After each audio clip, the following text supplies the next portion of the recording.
नमस्कार, मी नेत्रा पाटील. आमच्या घरात होता यश साखरपुडा. त्याची मजा बघा तुम्ही. सकाळी लवकर उठलेलं मम्मी आमची काही झोपून त्यांनी घरा असल्यावर उठली नाही. उठलो ना, मग मी बसलो. मी दोघा काही उठत नव्हते. आमची मम्मी चाललेली फुलांच्या काही मी हारबीर बनवतो घराला सजवायला. तर थोड्या लगे आणटी बाता मरत बसलेली त्या.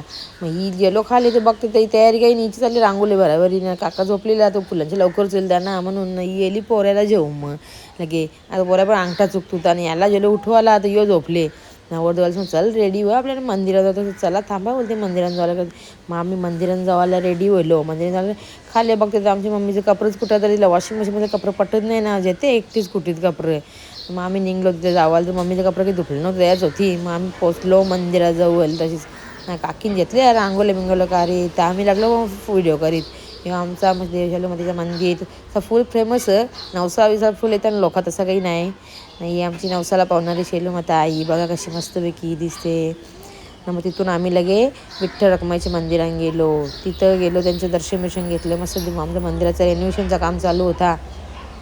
आतमध्ये गेलो ना, मग त्यांचे दर्शन घेतलं. बाहेर निघलो तर बघते आमच्या मम्मीच्या पाठीवर नाव आहे मस्तपैकी. मला चहा होला. मग आम्ही गेलो तिकडं तल्यावर मासं भारी होतं. मी तर तुझं ऐनला चावल फेकते मासे येतो जवळ म्हणजे असं. नंतर आम्ही गेलो घरात. यायला ते सगळं कावेरी अस्मिता विशाख असेल ते हेल्पिंगला आणि त्या एलेच्या पार्लर माझी मेकअप माझी अर्धी बोले ना. माझी बनीस माझा पण काही कर ती एलीच पण ना. मग तिचा मग करायला लागतेच ना मला. पार्लरवाली तसंच असते आपण पण. मी रेडी झालो बघा. माझ्या हेल्पफुल कशा हन्या पोरी त्यांनी फुल हेल्प केली. माझा फायनली लुक बघा तुम्ही कसा आहे. एकदम ग्लासेस मेकअप होती. सगळ्यांना खूप आवडली. कमेंट पण भरपूर आली मला. तशी रेडी सगळ्यां पहिलेच मी बोलतो. मग फोटोशूटवाला सांगायला लागला चल तुझं फोटोशूट करायला रील्स पण बनवायची आहे ना. मग यांनी घेतलं माझं फोटो काढीत मस्तपैकी. गेलो तो गार्डनमध्ये फोटो काढायला. पूर्ण नाही ज्वेलरी खास मी माझ्यासाठीच मागवलेली म्हणून फर्स्ट टाईम माझ्यासाठीच यूज केली. नंतर सगळं होला आणि मग आम्ही गेलो घरात. मग इथे सगळं आणलेलं तर असलेला. मी याला मोबाईलची व्हिडिओ काढायला सांगितली ना. मग आम्ही गेलो. बँड वाजायला लागला. बँडवाला पण लेट येईल तर आम्हाला उशीरच झालता. सगळी गेलो नाचत नसंच पाहिजे. मग त्या पोचलं तेव्हा कालोख पडला. मग आता ते कालोख पडले तरी आम्हाला व्हिडिओ काढत होता ना उचलून. तर सगळं आमच्या घरात नाचाची पक्की साऊस ना पोरी ना. एक पण सोडणी खोली तर फुल एन्जॉय करून नाचायची सवय दिला. मग आम्ही एंट्री केली लगे त्यांच्या वेळेला 5 जणी आरती करत घेतलेली. आरती बिरती करून झाली. मग आमच्या आतमध्ये एंट्री करत घेतला. तर याने घेतलेला गुलदस्ता बघित त्याला दिसतो पैसे ओजकार त्यांना विचार चाललेला त्याचा निरखून बघित घेतलेले यांनी. मग आम्ही डान्स करत एंट्री केली. येत नव्हता तोरका मोरका एकदा डान्स केला. मग हे दोघांनी मी एंट्री केली ना. दोघांना सिंगल एंट्री करायची होती ना. मग तसं साखरपुड्याचा कार्यक्रम आपला अंगठी बिंगठी घातली मस्तपैकी.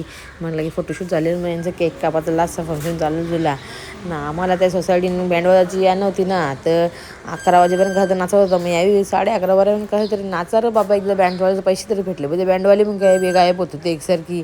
मग नाचून बिचून फुल घेतला. घरा आम्ही दुसरा बँडसन गेला ना बाबा. आम्हीच त्याला थोपतो आम्हाला नाचायला लागते ना. सगळे बनीची जरा कॉमेडीच येऊ ना. आम्ही फुल नाचलो. एन्जॉय केला सगळ्यांनी. मी रातचं 2 वाजले तरी आम्हाला नाचत थोपत ना. सगळी सिंगून बाबा बस झालं त्याला. मला भेटली मारो टोपली तीच जेवण मी नाचतो तू मला पण लागते नाही गाणं नाचायला बघा होती तिने मारोवाली वलकी आमची रंजना कुशी टोपली तुटली तरी की फरक नसता जेवून नाचतो तू फुल आम्ही. मग यावी राव चालवला मला या नाचायला. मी बाबा आणि टुसला पारल बिरल मला. ते सगळं सांगायला नाचून दे भाऊला थांबले भाऊ बोलली नाचायला. भावाचा नवरा पण जरा घेतच मजा नाचायची बिचाची.